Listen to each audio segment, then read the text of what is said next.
Praise the Lord, hallelujah. प्रभु यीशु मसीह के सामर्थ्य नाम में एक बार फिर से मैं आप सबका अभिवादन करता हूँ। जय मसीह की। आज के सुंदर समय के लिए, सुंदर पल के लिए प्रभु का धन्यवाद हो। उसने हमें जीवितों के मध्य में जीवित रखा कि हम उसके नाम की स्तुति करें, धन्यवाद करें, महिमा करें और उसको आदर सम्मान दें, क्योंकि उसने हमें जीवन दिया है। मैं एक बार फिर प्रभु का धन्यवाद करता हूँ। उसने मुझे अवसर दिया कि मैं आपसे प्रभु के वचनों में से कुछ बांटूं और बांटकर प्रभु की महिमा करूं। Praise the Lord, hallelujah. सो क्यों ना हम परमेश्वर के वचन में जाने से पहले, परमेश्वर कुछ विषय को सीखने से पहले हम प्रभु से और पवित्र आत्मा से उसके अगुवाई को मांगे, जिससे हमारी आत्मिक जीवन में उन्नति हो। सो आइए हम प्रार्थना में जाएं। स्वर्गीय पिता परमेश्वर, प्रभु यीशु मसीह के नाम से एक बार फिर प्रभु हम आपके चरणों के निकट में आते हैं। आपका धन्यवाद करते हैं कि प्रभु आपने संभाला, सहायता किया और योग्य बनाया कि प्रभु हम आपके निकट आ सके। प्रभु अपने वचन के में आशीष दे, अगुवाई कर और हमें समझने की ताकत दे, ताकि हम तेरे वचन को समझ सकें, जान सके और उसके प्रकाश में चल सके। प्रभु हमारे जीवन में कार्य कर। हे पवित्र आत्मा, हमारी सहायता करें, मदद करें, ताकि हम परमेश्वर के कलाम को समझ सके और अपने जीवन में ढाल सके। हमारे कानों को खोलिए, आंखों को खोलिए और हर एक प्रकार के डिस्टर्ब करने वाली आत्मा को दूर कीजिए, जिससे हम प्रभु के सामर्थ्य वचन को बहुत गहराई के साथ सुन सके, समझ सके और उसके अनुसार चल सके। प्रभु इस वचन को तेरे हाथों में देते प्रभु यीशु के नाम से मांगते हैं, आमीन, आमीन, हालेलुया। धन्यवाद, प्रभु का धन्यवाद हो इस अद्भुत समय के लिए, हालेलुया। मैं प्रभु का धन्यवाद करता हूँ कि पवित्र आत्मा ने बीते समय में मेरे जीवन में ये बात डाला कि मैं कुछ वचनों को प्रभु के आपके बीच में लाऊं और सिखा सकूं। इन दिनों में जिस माहौल में हम रह रहे हैं, इस माहौल में इस बात को बताता है कि हम बहुत नज़दीक हैं प्रभु यीशु मसीह के बादलों में आने का, कलीसिया उठाए जाने की बहुत नज़दीक में है। क्योंकि दिन प्रतिदिन घटनाएं घटती जा रही हैं, बहुत सारे कार्य होते जा रहे हैं, भूकंपें आ रही हैं, अकाल पड़ रही हैं, महामारियां आ रही हैं, युद्ध की तैयारी चल रही है, अंदरूनी रूप से युद्ध चल रहे हैं, जगह जगह में टिड्डियां आ रही हैं, प्रॉब्लम्स बढ़ रहे हैं। जिस प्रकार से प्रभु यीशु मसीह ने अंत के समय में कहा, उस प्रकार की घटनाएं घटती जा रही हैं। और इन घटनाओं को देखकर इस बात का हम अंदाजा लगा सकते हैं कि प्रभु यीशु मसीह का बादलों में आना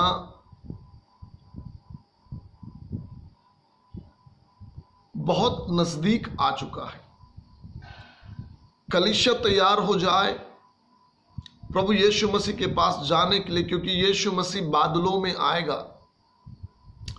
सो क्यों ना हम प्रभु यीशु मसीह के आने की बाट जो रहे, तो हम अपने आप को तैयार करें प्रभु के वचन से, ताकि हम जब प्रभु बादलों में आए तो हम उसके साथ उठा लिए जाएं और प्रभु की स्तुति, प्रभु की महिमा, प्रभु की तारीफ, प्रभु के राज्य में हम कर सकें। हालेलुया। सो आइए हम कुछ वचनों को देखें और देखकर हम सीखें कि प्रभु के वचन हमें क्या सिखाना चाहता है। सो मेरे साथ निकालें आज के मनन के लिए योना नबी की पुस्तक, उसके 4 अध्याय, और हम 1 से लेकर 4 तक पढ़ेंगे और प्रभु की महिमा करेंगे। यह बात योना को बहुत ही बुरी लगी और उसका क्रोध भड़का। उसने यहोवा से यह कहकर प्रार्थना की, हे यहोवा, जब मैं अपने देश में था तब क्या मैं यही बात न कहता था? इसी कारण मैंने तेरी आज्ञा सुनते ही तरसीस को भाग जाने के लिए फुर्ती की, क्योंकि मैं जानता था कि तू अनुग्रहकारी दयालु परमेश्वर है और विलंब से कोप करने वाला करुणा निधान है।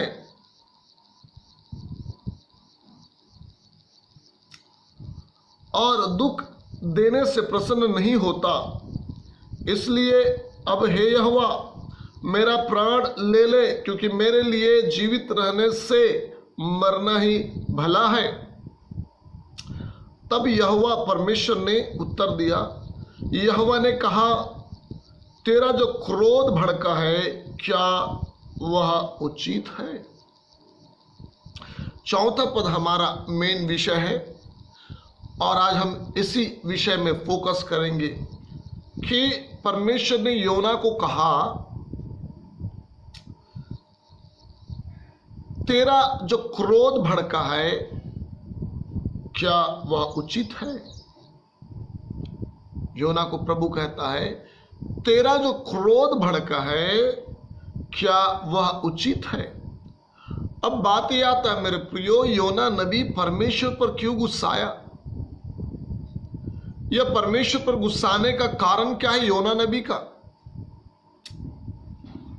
ऐसे क्या घटना घट गई इनके बीच में, परमेश्वर और योना के बीच में, कि योना को गुस्सा आ गया परमेश्वर के प्रति, परमेश्वर के कार्यों के प्रति, परमेश्वर के व्यवहार के प्रति योना को गुस्सा आ गया। उस गुस्से के कारण योना कहता है, मैं जानता था कि तू कुछ ऐसा करेगा, मैं जानता था प्रभु तू ऐसा करेगा, इसीलिए तो मैं निनवे को ना जाकर के तरसूस को चला गया। मुझे मालूम था तू अनुग्रहकारी है, दयालु है, विलंब से कोप करने वाला है और तू दुख देने से प्रसन्न नहीं होता। मुझे मालूम था तू ऐसा कुछ करेगा और परमेश्वर ने ऐसे क्या किया? जब दोबारा परमेश्वर ने योना से बात किया और भविष्यवाणी के वचन दिए निनवे के विरुद्ध में, और योना को परमेश्वर ने निनवे भेजा कि जाकर के निनवे में जाकर के प्रचार कर और वहां के लोगों को बता कि मैं क्या करने वाला हूं। और उस वचन को लेकर निनवे में योना पहुंचा। 3 दिन की यात्रा करके 1 दिन की यात्रा उसने उस नगर में किया और वहां पहुंचा और पहुंच करके उसने निनवे के लोगों को प्रचार करके कहा कि अब से 40 दिन के बीतने पर निनवे उलट दिया जाएगा। उसने प्रचार किया कि हे निनवे के लोगों, परमेश्वर ने यह संदेश दिया है कि अब आज से 40 दिन के बीतने पर निनवे को उलट दिया जाएगा, निनवे को नाश कर दिया जाएगा, क्योंकि निनवे के अपवित्रताएं बढ़ गई है, निनवे की अशुद्धताएं बढ़ गई है। निनवे ने जो कर्म किया वो कर्म परमेश्वर के विरुद्ध में था। उसने कुकर्म किया, उसने व्यभिचार रूपी जैसे पाप किया, उसने अनेक प्रकार के अनैतिक कार्य को अंजाम दिया, जिससे परमेश्वर का सब्र का बांध टूट गया और परमेश्वर को क्रोध आ गया और वो परमेश्वर निनवे को बदलने के लिए, निनवे को नाश करने के लिए तैयार हो गया। और ये बातें योना निनवे शहर में जाके प्रचार कर रहा परमेश्वर के आदेश को लेकर। तब मेरे प्रियो, निनवे शहर की प्रतिक्रिया क्या हुई? जब परमेश्वर के कलाम को उन्होंने सुना, परमेश्वर के वचन को उन्होंने सुना, तो निनवे के लोगों के प्रतिक्रिया को हम देखते हैं। तो मेरे प्रियो, 3 अध्याय के उसके 5 पद में हमने इस बात को देखते हैं कि जब निनवे के लोगों ने परमेश्वर के कलाम को सुना तो उन्होंने विश्वास किया कि यह परमेश्वर की ओर से है, और उन्होंने तुरंत उपवास का दिन ठहरा दिया।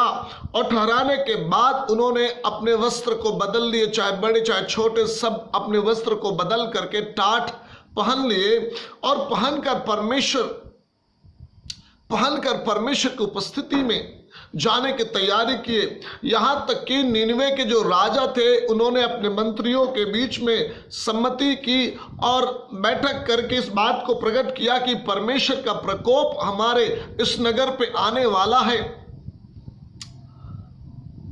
परमेश्वर हमारे प्रति खुश नहीं है, क्रोधित है, वो समाप्त करना चाहता है। इसलिए निनवे के राजा ने अपने सिंहासन से उतर करके अपने राजकीय वस्त्र को उतार करके उन्होंने टाट पहन लिया और पहन करके पूरे प्रधानों के साथ में मिलकर एक सूचना जाहिर किया कि क्या पशु, क्या गाय बैल, क्या जंतु, क्या भेड़ बकरी, कोई कुछ भी ना खाए और ना पिए।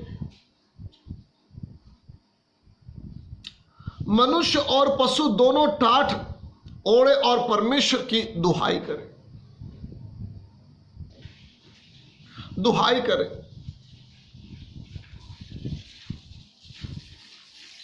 संभव है कि परमेश्वर अपने क्रोध को शांत करे और हम पर दया करे। और मेरे प्रियो, निनवे के लोगों ने ऐसा ही किया।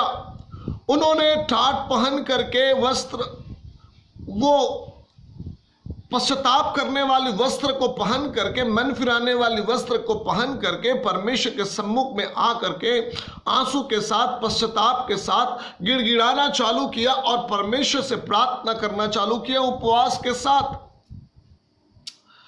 और परमेश्वर को खुश करने की तैयारी किया, क्योंकि इनको ये बात मालूम चल गया था कि परमेश्वर हमसे नाराज है और परमेश्वर हमें नाश कर देगा। तो क्यों ना हम अपने वस्त्र को बदल करके, अपने मन को शुद्ध करके परमेश्वर के पास जाया जाए।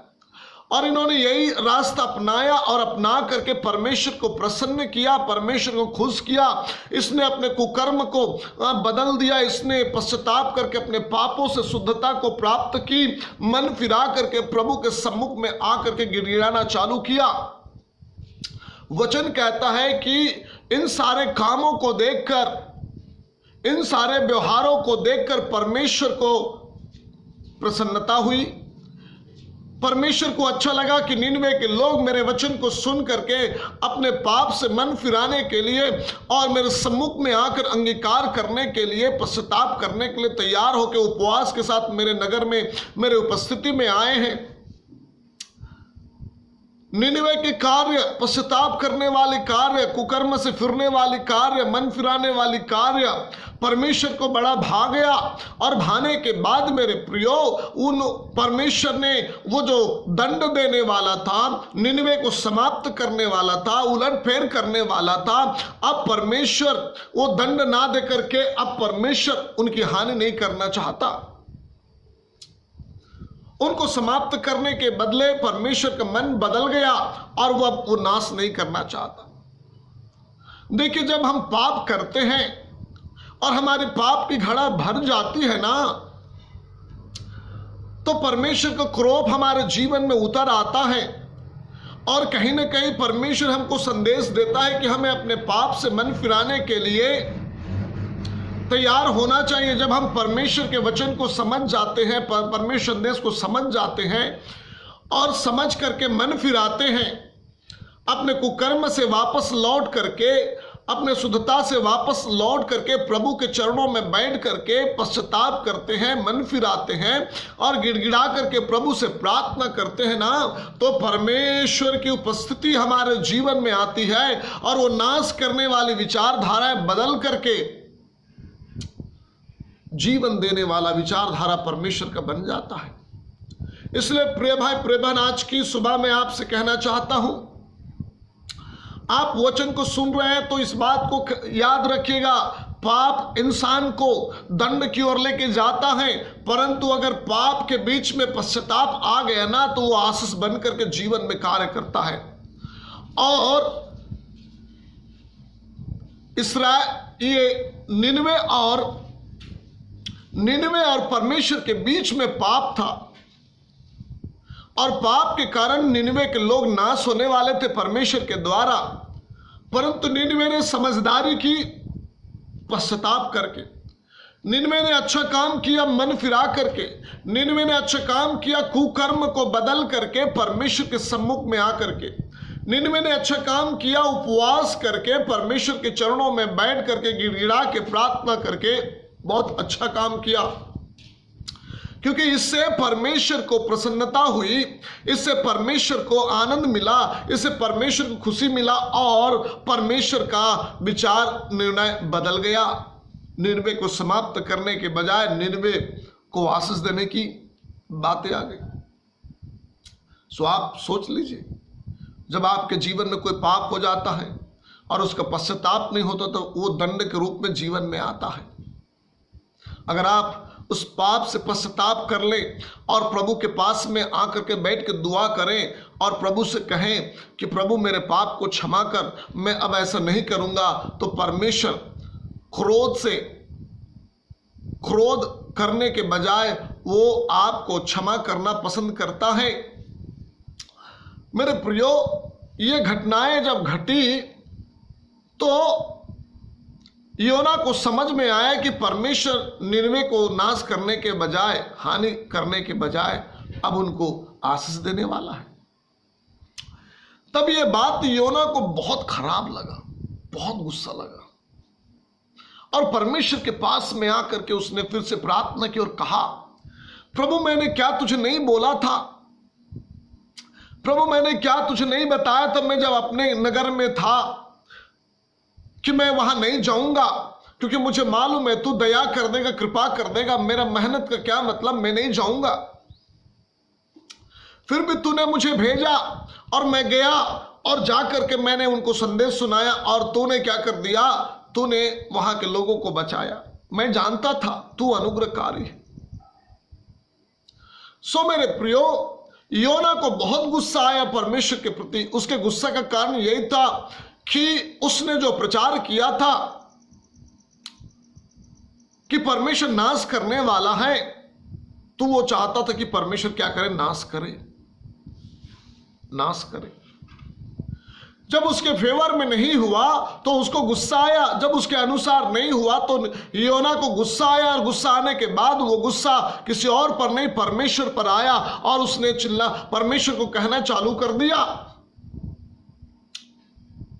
परमेश्वर को कहना चालू कर दिया, मैं इसीलिए नहीं जाना चाहता था, मैं इसीलिए नहीं करना चाहता था, इसीलिए मैं प्रचार करने के लिए निनवे नहीं जाना चाहता था, क्योंकि तू दयालु परमेश्वर है, तेरा काम तू जाने, मैं नहीं जाऊंगा सोचा था।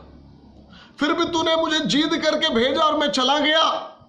मेरे जाने का क्या मतलब? मेरे जाने का क्या मतलब? और परमेश्वर यहोवा ने योना से कहा, तेरा जो क्रोध भड़का है क्या वह उचित है? क्या उचित है तेरा क्रोध करना? हे योना, क्या उचित है तेरा क्रोध करना? सोच के देखिए मेरे प्रियो, क्या उचित है एक इंसान का परमेश्वर के प्रति क्रोध करना? क्या उचित है योना का परमेश्वर के प्रति क्रोध करना? कई बार मेरे प्रियो, हम भी परमेश्वर के प्रति क्रोधित हो जाते हैं।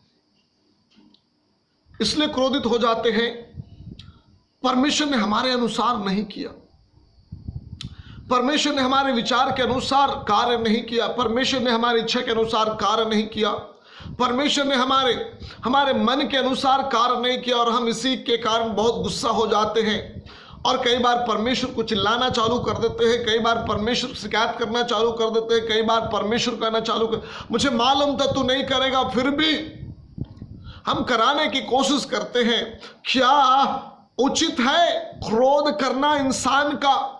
क्या उचित है प्रभु के लोगों को क्रोध करना परमेश्वर के प्रति? आज मेरे प्रिय बहुत सारे लोग विश्वासी हैं, परंतु जाकर के देखिए, बात कीजिए, वो अपने क्रोध के भाव से परमेश्वर को प्रकट करते। हमने परमेश्वर को बोला और हमारी सुना नहीं परमेश्वर ने, हमने ये कहा प्रभु ने सुना नहीं, हमने वो कहा प्रभु ने सुना नहीं, हमें उत्तर नहीं मिला, हमारी प्रार्थना का कोई उत्तर नहीं मिलता, तो हम क्या करें? ऐसे परमेश्वर को क्यों माने? मेरे प्रियो, क्या परमेश्वर कठपुतली है जो इंसान के अनुसार करें, जो आप कहें वही करें? क्या परमेश्वर गुलाम है आपका कि आप जो कहे वही करें? नहीं, नहीं, बिल्कुल नहीं। आपको बता दो, परमेश्वर कोई कठपुतली नहीं है, परमेश्वर कोई गुलाम नहीं है कि वो आपके अनुसार करे, परंतु आपको परमेश्वर के अनुसार करना है। योना को समझाता है, योना, इतने सारे लोग हैं, इतने सारे पशु हैं, इतने सारे जीव जंतु पाए जाते हैं, क्या मैं अपने क्रोध में आकर के इनको नाश कर दूं? क्या इनके पश्चाताप इनको मौका नहीं दे सकता? क्या इनके आंसू बहाना, गिड़गिड़ा करके शुद्ध आंसू बहा करके प्रार्थना करना, क्या इनके शुद्धिकरण, क्या इनकी पवित्रीकरण मुझे नम्र नहीं बनाता? क्या कि मैं इतना कठोर हो जाऊं कि इतने करने के बावजूद भी मैं इनको नाश कर दूं? परमेश्वर कहता है, नहीं योना, तेरा क्रोध करना उचित नहीं है, तेरा गुस्सा में रहना उचित नहीं है, क्योंकि तूने अनुचित रीति से गुस्सा किया। मेरे लोग हैं जिनके ऊपर मैंने तुझे संदेश देने को कहा, तूने जाकर संदेश दिया, अच्छी बात है, वे मन फिराए या ना फिराए, वो तूने संदेश तो दे दिया, अब जो भी करना है वो मेरा हाथ है। अगर वो पश्चाताप नहीं करते तो मैं नाश कर देता। उन्होंने पश्चाताप किया, मेरे मन को जीत लिया, इसलिए मैंने हानि उठाने के बजाय उनके जीवन में लाभ करना चालू कर दिया। इसलिए हे योना, तेरा क्रोध करना उचित नहीं है। हालेलुया। और मेरे प्रियो, आज हमारे आज का प्रचार जो मैं आपको बताने वाला वो यही है, क्या उचित है क्रोध करना? क्या उचित है एक विश्वासी का क्रोध करना परमेश्वर के प्रति? क्या उचित है एक सेवक का प्रभु के प्रति क्रोध करना? क्या उचित है?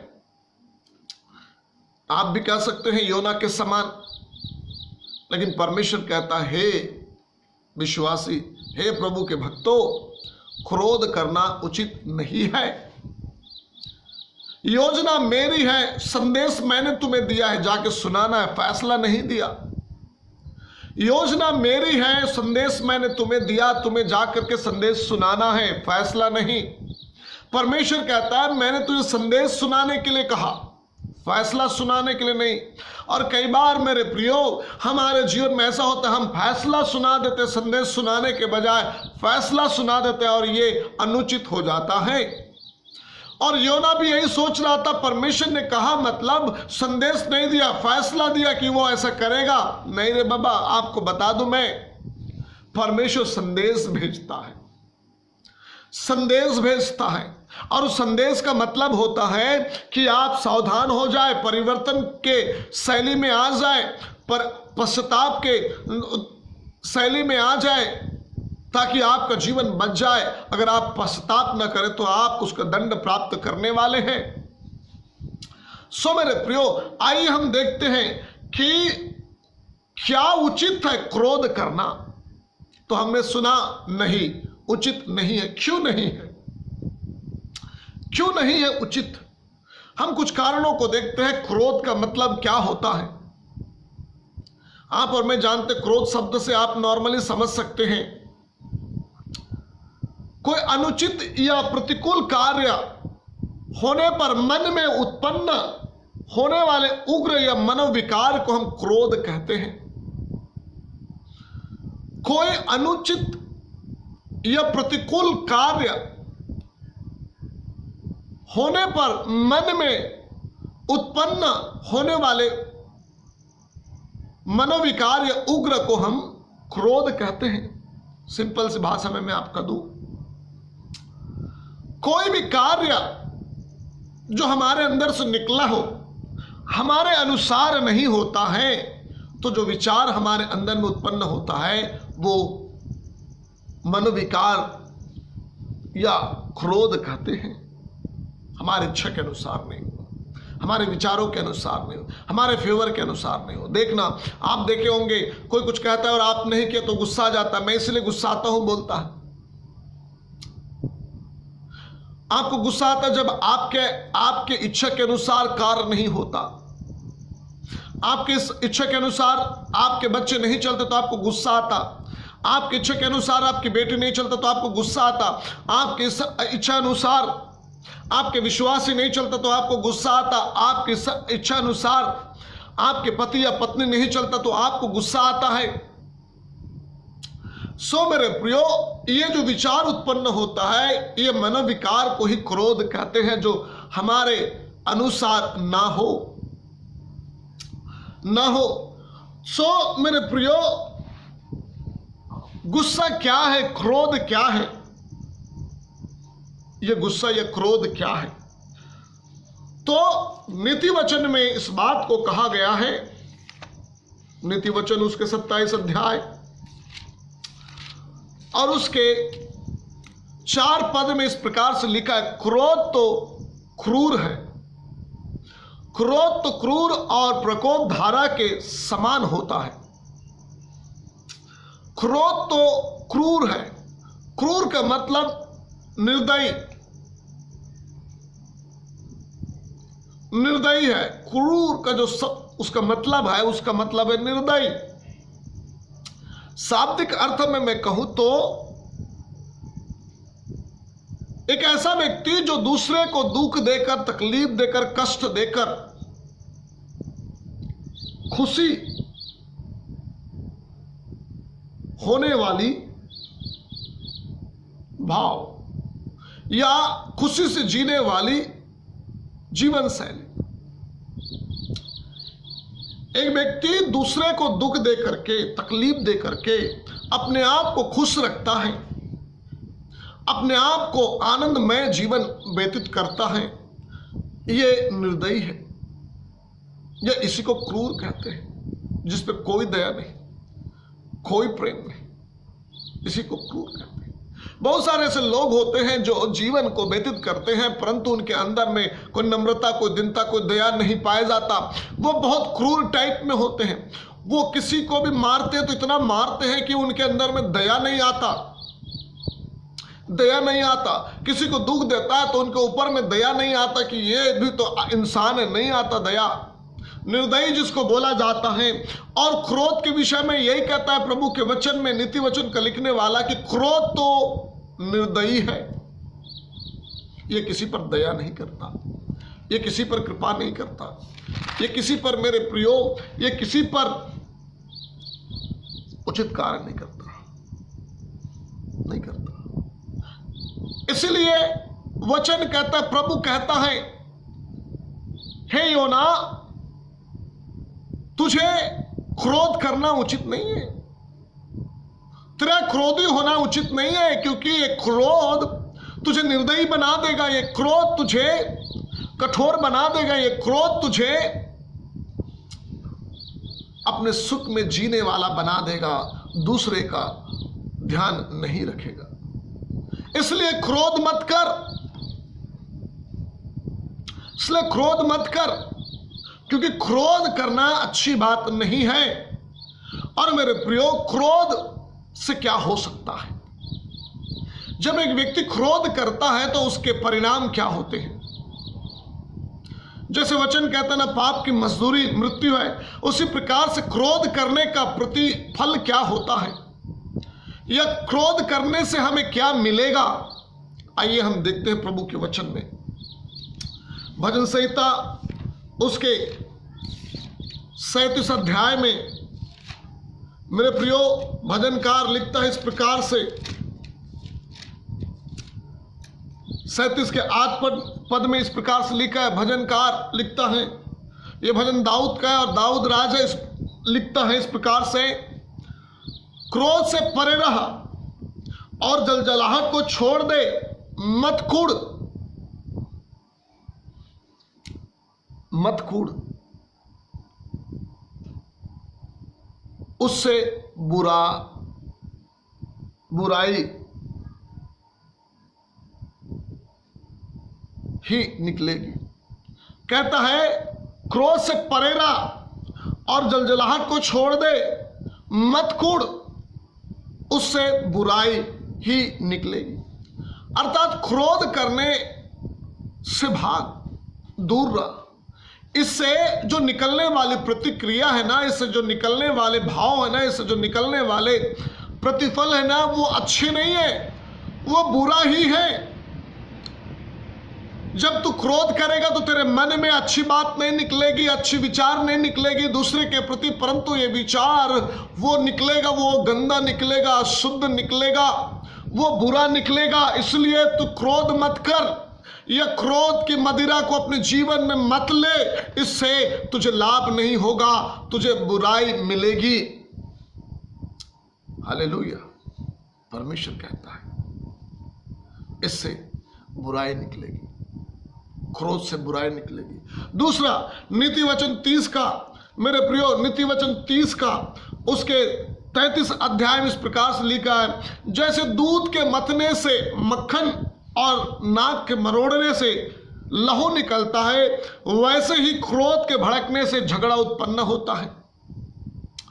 जिस प्रकार से दूध के मतने से मक्खन निकलती है, तो एक बार हम दूध को मथे तो उससे मक्खन निकल जाएगी? नहीं मेरे प्रिय, दूध को मथते रहते हैं 10 मिनट, 15 मिनट, 20 मिनट, चलाते रहते, हिलाते रहते, और उसके हिलाने के जो प्रक्रिया चलती रहती है, जिसके प्रभाव में आकर के दूध मक्खन में तब्दील होता है और मक्खन को निकाल देते हैं। जैसे नाक को बार बार मड़ोड़ने से, नाक को बार बार इधर उधर करने से इससे फट के नाक से लहू निकलता है मेरे प्रियो, उसी प्रकार से छोटी छोटी बातें, छोटी छोटी विचारें, छोटी छोटी बातों का टकराव से, छोटे छोटे विचारों के टकराव से, छोटे छोटे शब्दों के इधर आल जोल से, मेरे प्रियो आपको बता दूं मैं, उससे उत्पन्न होने वाले भाव क्रोध के प्रतिक्रिया को बताते हैं। और क्रोध जब निकलता है ना, तो वो झगड़े को उत्पन्न करता है। झगड़ा एकाएक नहीं होता, झगड़ा होने का कारण लंबे समय से होता है। आपके व्यवहार लंबे समय से उसके प्रति अच्छा नहीं रहता, बुराई निकलता रहता, अब वो सहता रहता। एक ऐसा समय आता है उसके सांस समाप्त हो जाती है, एक ऐसा समय आता है कि उसके शरीर से मेरे प्रियो वो झगड़ा निकलना चालू करता। वो झगड़ा क्या करता है, वो आपके रिश्ते में और दरार को पैदा कर देता है, वो सहन से बाहर हो जाता है और झगड़ा उत्पन्न हो जाता है। तो आपको बता दूं मैं, परमेश्वर कहता है कि हे योना, तेरा क्रोध करना उचित नहीं है। तू क्रोध करेगा तो तू झगड़ा करेगा, तेरे अंदर में बुराई घर बनाएगी और बुराई घर बनाने के बाद तू झगड़ालू हो जाएगा। तेरे स्वभाव में बुराई आ जाएगी, तेरे मन में बुराई आ जाएगी और बुराई आने के बाद तू झगड़ालू इंसान हो जाएगा। और झगड़ालू इंसान होने के बाद तू परमेश्वर के साथ में झगड़ा करेगा, लोगों के साथ में झगड़ा करेगा, तू झगड़ालू हो जाएगा। इससे अच्छा तू क्रोध मत कर, तेरे लिए उचित नहीं है। गलातियों के पत्र कहता है उसके मेरे प्रियो 5 अध्याय और 20 और 21 पद में कहता है मेरे प्रियो कि वचन कहता है शरीर के काम जैसे बैर है, झगड़ा, ईर्ष्या है, क्रोध है, विरोध है, फूट है, विधर्म है, ऐसे से काम करने वाले परमेश्वर के राज्य के वारिस नहीं होंगे। परमेश्वर के वचन में इस बात को आया मेरे प्रियो, ये जो बैर है, ये झगड़ा है, ये क्रोध है, विरोध है, फूट है, विधर्म है, ये इंसान के अंदर में तुरंत नहीं आता, परंतु इसका आने का लंबे समय से प्रोसेस होती है। और परमेश्वर के वचन कहता है कि इन सब से भाग, ये बैर करने के जीवन से भाग, झगड़ा करने के जीवन से भाग, क्रोध करने के जीवन से भाग, विरोध करने के जीवन से भाग, फूट करने के जीवन से भाग। ऐसे कार्य करने वाले परमेश्वर के राज्य के वारिस नहीं हो सकते, ये नरक के वारिस होंगे। परमेश्वर के वचन कहता है कि अगर तू झगड़ालू हो जाए, अगर तू बुराई करने वाला हो जाए, अगर तू ईर्ष्या करने वाला हो जाएगा, तो तेरा जो रहने का जगह है ना, वो परमेश्वर का नगर नहीं है, वो तो दुष्ट का नगर है। और तू परमेश्वर के राज्य के उत्तराधिकारी पद को खो सकता है झगड़े के कारण, लड़ाई के कारण। इतना खतरनाक ये प्रभाव है क्रोध का। हालेलुया। मेरे प्रियो, छोटी मोटी पद को खोने की बात नहीं है, छोटी मोटी अधिकार को खोने की बात नहीं है, ये नौकरी खोने की बात नहीं है, या फिर हम काम खोने की बात नहीं है, परंतु ये बात तो है क्रोध हमें परमेश्वर के राज्य के उत्तराधिकारी होने के पद को छीन सकता है, ले सकता है। सोच के देखिए, विचार करके देखिए, ये क्रोध हम करेंगे तो हम परमेश्वर के राज्य के वारिस पद से खो सकते हैं। इतने पावरफुल ये क्रोध है जो हमें परमेश्वर के राज्य, परमेश्वर के द्वारा मिला है ना, उस उत्तराधिकारी पद को हम खो सकते हैं, उस अधिकार को हम खो सकते हैं। और इसलिए कहता है योना को परमेश्वर, हे योना, तेरे लिए उचित नहीं है कि तू क्रोध करे। मैं नहीं चाहता कि क्रोध करके तू बुराई करने वाला, झगड़ालू और तू मेरे राज्य के उत्तराधिकारी पद को खो दे। मैं नहीं चाहता, परमेश्वर कहता मैं नहीं चाहता। अगर आप चाहते होंगे मेरे प्रियो कि आप परमेश्वर के राज्य के उत्तराधिकारी पद को खो दे, आप क्रोधित रहिए, आप क्रोध में जीवन को व्यतीत कीजिए, क्योंकि आप इसके प्रतिफल को या परिणाम से आप संतुष्ट हैं। इसलिए प्रिय भाई, प्रिय बहन, अगर आप सच्चे विश्वासी हैं और परमेश्वर के वचन को मानने वाले हैं, तो मेरी आज आपसे अनुरोध है कि आप अपने विचारों में क्रोध को जगह ना दें, अपने विचारों में झगड़ा को जगह ना दें, अपने विचारों में इस गुस्से को जगह ना दे, क्योंकि ये गुस्सा आपको संसारिकता में परिवर्तन ला देगा, आपको ये क्रोध शारीरिकता में परिवर्तन ला देगा, आपका ये क्रोध आपको प्रभु के राज्य से नीचे गिरा देगा, नीचे गिरा देगा। और क्या कहते हैं देखिए, क्या कहता है देखिए, इसलिए गलातियों के पत्र में कहता है इन सब से दूर रहो। इफिसियों की पत्री उसके 4 अध्याय और 26 पद में कहता है मेरे प्रियो, क्रोध तो करो पर पाप मत करो, क्रोध तो करो पर पाप मत करो, तुम्हारा गुस्सा सूर्यास्त होने तक न रहने पाए। देखिए, इस वचन के अनुसार हम सोचे तो एक वचन में कहते, एक तरफ कहता है क्रोध करो, क्रोध को बढ़ावा दे रहा है, परंतु कहता है पाप मत करो। ठीक है, हमने क्रोध किया तो ये क्या पाप में तब्दील नहीं हो सकता? आप सोचेंगे ठीक है, हम क्रोध करेंगे, गुस्सा करेंगे, हम पाप में तब्दील नहीं होंगे। तो मैं आपको बता दूं, क्रोध कैसे पाप में तब्दील होता है। एक तरफ तो परमेश्वर के वचन में लिखा है क्रोध करो परंतु पाप मत करो कहता है, तो क्रोध करने के लिए कहता है, दूसरा पाप मत करो कहता है। इसका मतलब कहीं पर रुकावटें हैं, कुछ रोक है जिसके कारण परमेश्वर कहता है क्रोध तो कर सकते हो परंतु पाप मत करो। सो मेरे प्रियो, क्रोध पाप में कब तब्दील होता है, हम इसको देखते हैं। जब एक व्यक्ति के अंदर में क्रोध लंबे समय तक बना रहता है, इस परिस्थिति चलती रहती है, वो क्रोध उसके अंदर में बना रहता है। वो क्रोध एक दिन से दूसरे दिन जाने के बाद पाप में तब्दील हो जाता है। आप उस व्यक्ति से चिढ़ते हैं, आप उसका विरोध करते हैं, आपके अंदर में ईर्ष्या आ जाती है, आपके अंदर में जलन आ जाती है उसके प्रति, समझ लीजिए ये पाप में तब्दील हो गई, पाप में तब्दील हो गई। अर्थात क्रोध जब दूसरे व्यक्ति को प्रेम करने के बजाय नफरत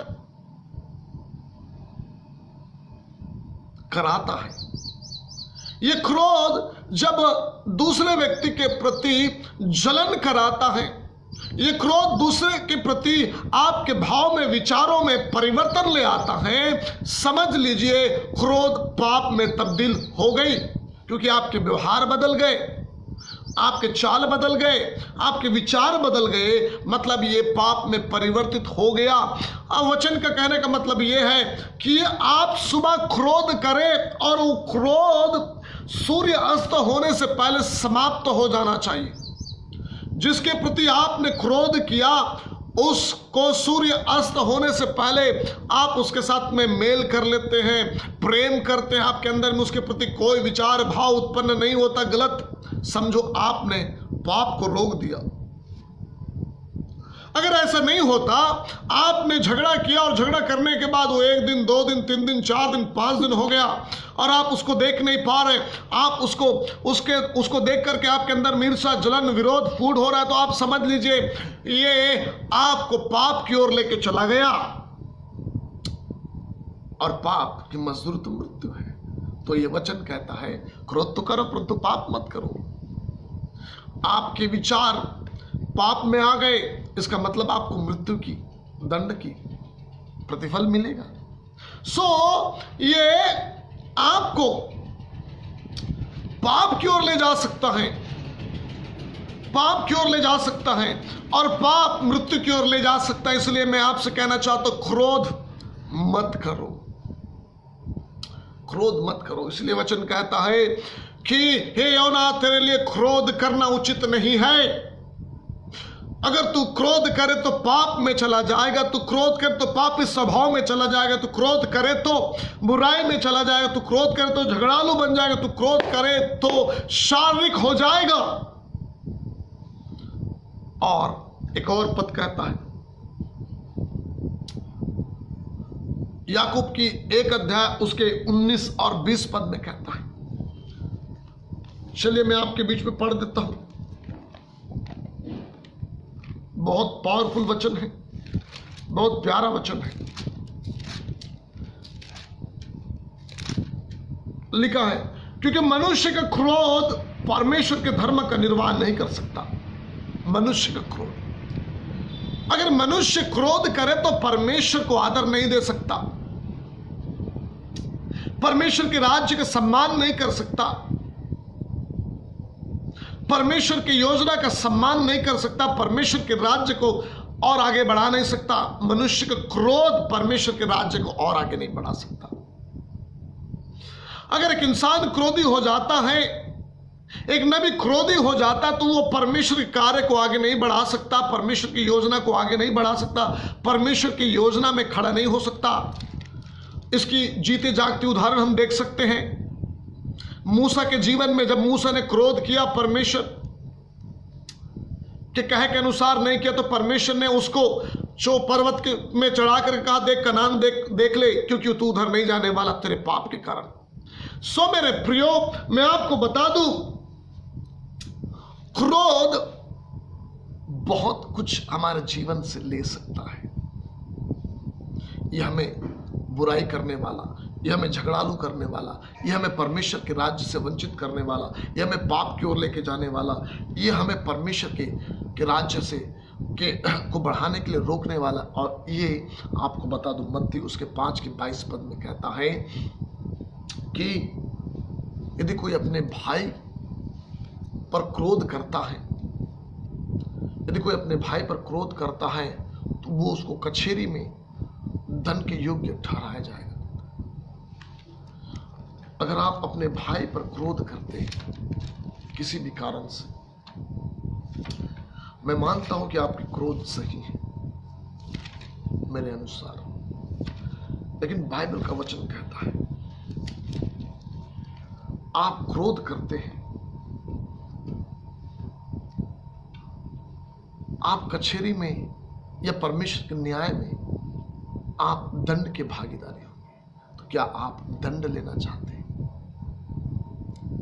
क्रोध आपको परमेश्वर के सिंहासन के नजदीक खड़ा कर देगा और ये क्रोध चिक चिक कर कहेगा इसको दंड दे, क्योंकि इसने अपने भाई के प्रति क्रोध किया, इसने अपने भाई के प्रति क्रोध किया, इसने अपने भाई को गुस्सा किया, इसने अपने भाई के प्रति दुख दिया, तकलीफ दिया और एक खुशी के साथ में जीवन को व्यतीत किया।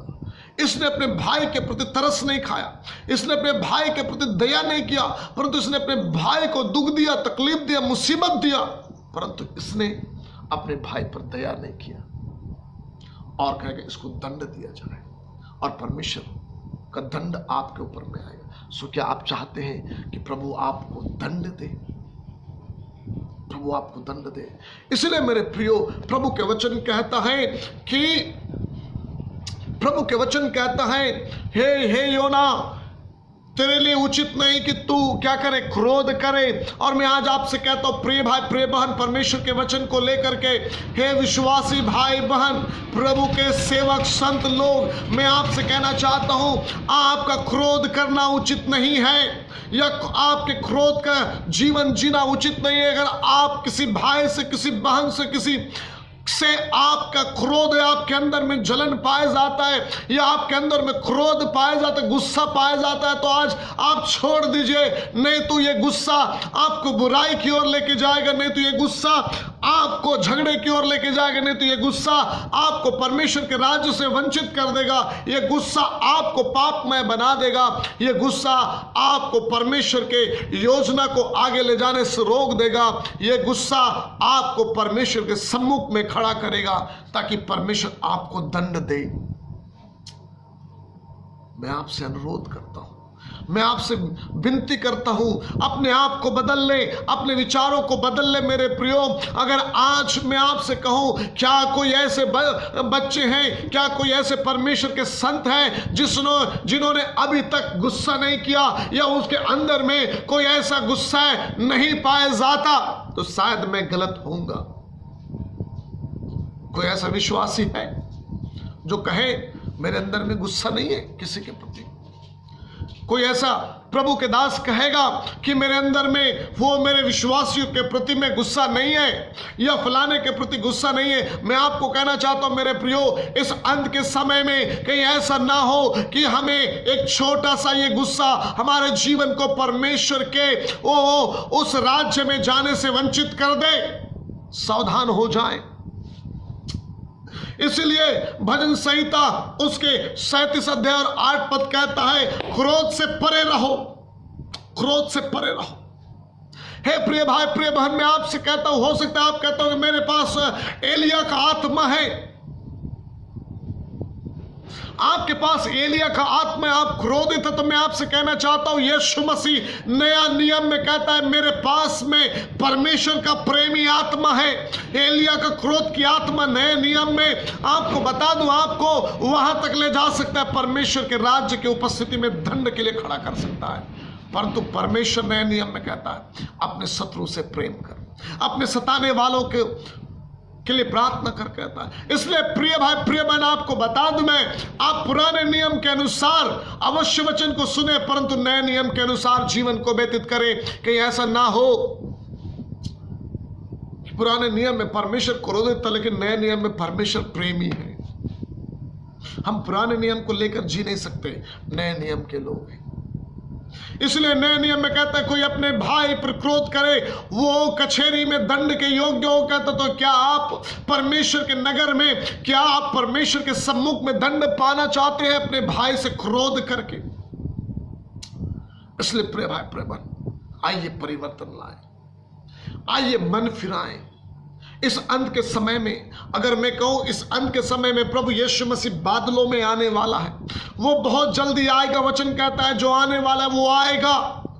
सो आइए हम अपने जीवन को इस अंत के समय में पवित्र बनाएं, अपने आप को शुद्ध करें, इस क्रोध रूपी जीवन से मन को, हृदय को, जीवन को तोड़ दें। आइए हम क्रोध रूपी जीवन को तोड़ करके प्रेमी रूप जीवन को व्यतीत करें।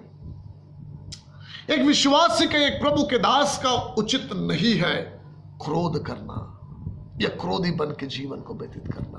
हालेलुया। प्रभु का धन्यवाद हो। मैं आपसे फिर कहता हूं, क्रोध से परे रहिए, क्रोध दिलाने वालों से परे रहिए, क्रोध के साथ जीने वालों से दूर रहने की वचन कहता है, झट क्रोध करने वालों के संग मत रहो, परे रहिए, क्योंकि ये क्रोध उसको नहीं बचा सकता तो आपको भी नहीं बचाएगा। इसलिए प्रिय भाई प्रिय बहन, प्रभु के लोगों, प्रभु के बेटों, प्रभु की बेटियों, मेरा आपसे अनुरोध है, जब आप इस वीडियो को देखें तो अवश्य आप अपने आप को जांचें, मूल्यांकन करें और अपने आप को सुधारें। प्रभु आपके जीवन को आशीष देने पाए। आमीन।